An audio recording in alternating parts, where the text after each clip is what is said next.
اب جب اللہ تعالیٰ نے شیطان کو پیدا کیا، کیوں کیا؟ اس لیے کیا تاکہ بندوں کی آزمائش ہو، اور حضرت آدم علیہ السلام کو اصل میں تو قرآن نے پہلے ہی، اللہ تعالیٰ نے پہلے ہی فرما دیا تھا انی جاعل فی الارض خلیفہ، میں زمین کے اندر ایک خلیفہ بھیج رہا ہوں۔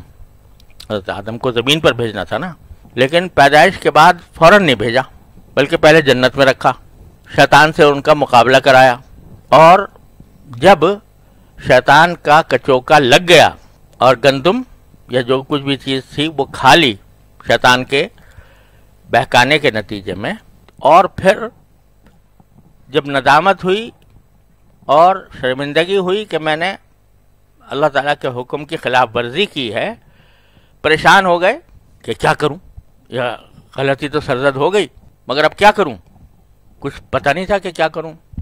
فتلقى آدم من ربہ کلمات، تو پھر اللہ تعالیٰ نے سکھایا کہ یہ کلمات کہو، ربنا ظلمنا انفسنا وان لم تغفر لنا وترحمنا لنکونن من الخاسرین۔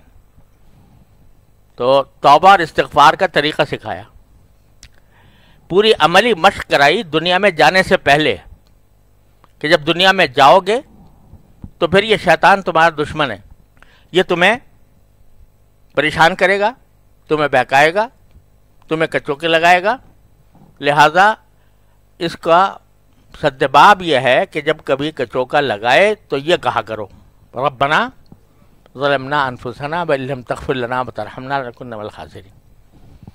تو شیطان بظاہر تو ایک ایسی خبیث چیز ہے کہ اس کو وسوسے ڈالنے کی طاقت بھی دے دی گئی، اس کو بہکانے کی طاقت بھی دے دی گئی، اس نے بڑا چیلنج بھی دیا کہ میں ان سب کو گمراہ کروں گا، ان کو آرزوؤں میں مبتلا کروں گا، ان کو حکم دوں گا تو یہ میرے حکم کی تعمیل کریں گے، اتنے زبردست اس کو طاقت بھی دی گئی۔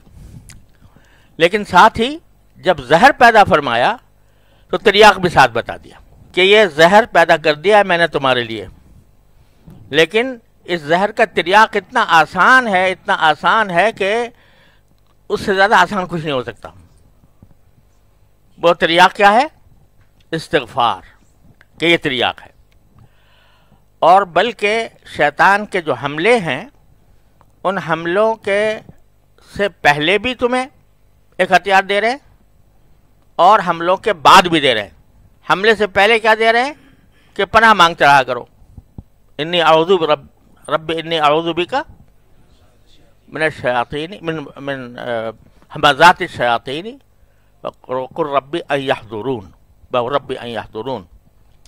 تو جب تک حملہ اسے نہیں کیا اور اندیشہ ہے کہ حملہ کرے گا، تو اس اندیشے کے وقت میں بھی تم یہ ہماری پناہ لے لیا کرو، اعوذ بک رب ان یحضرون، اے اللہ میں پناہ مانگتا ہوں، اے اللہ میں پناہ مانگتا ہوں، اے اللہ میں پناہ مانگتا ہوں کہ میں کہیں ڈگمگا نہ جاؤں، کہیں میں بہک نہ جاؤں، کہیں شیطان مجھ پر قابو نہ پالے، تو اللہ مجھے محفوظ رکھ۔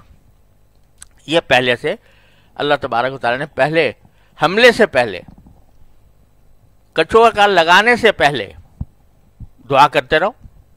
جب مجھ سے مانگو گے کہ میں پناہ مانگتا ہوں تو ہم آنے بھی نہیں دیں گے اس کو تمہارے پاس، اس کو تمہارے پاس پھٹکنے بھی نہیں دیں گے اگر ہم سے یہ دعا مانگی، قل ربی انی اعوذ بک من ہمزات الشیاطین واعوذ بک ربی ان یحضرون۔ صرف اتنا ہی نہیں کہ وہ کچوکا نہ لگائے بلکہ میرے پاس بھی نہ آئے، میرے پاس بھی نہ آئے، یہ دعا مانگتے رہا کرو۔ تو کیا ہوگا کہ ہم آنے ہی نہیں دیں گے۔ اور اگر تم کبھی غفلت میں مبتلا ہو گئے ہم سے پناہ مانگے بغیر، تو ہماری پناہ لیے بغیر شیطان تم پر حملہ آور ہو گیا، پھر دوسرا ہتھیار کیا دیا ہے؟ استغفار۔ تو اللہ تعالیٰ کی حکمت سے، اس کی رحمت سے یہ بات ممکن نہیں تھی کہ ایک طاقتور دشمن پیدا فرمائیں اور اس کے مقابلے کی طاقت نہ عطا فرمائیں۔ تو مقابلے کی طاقت یہ عطا فرما دی کہ پہلے یہ کہا کرو، بعد میں یہ استغفار کیا کرو۔ تو اگر فرض کرو کسی وقت اس نے کر بھی دیا تو یہ اس کا کچھ تمہیں نقصان نہیں پہنچے گا، اللہ تعالیٰ معاف کر دیں گے.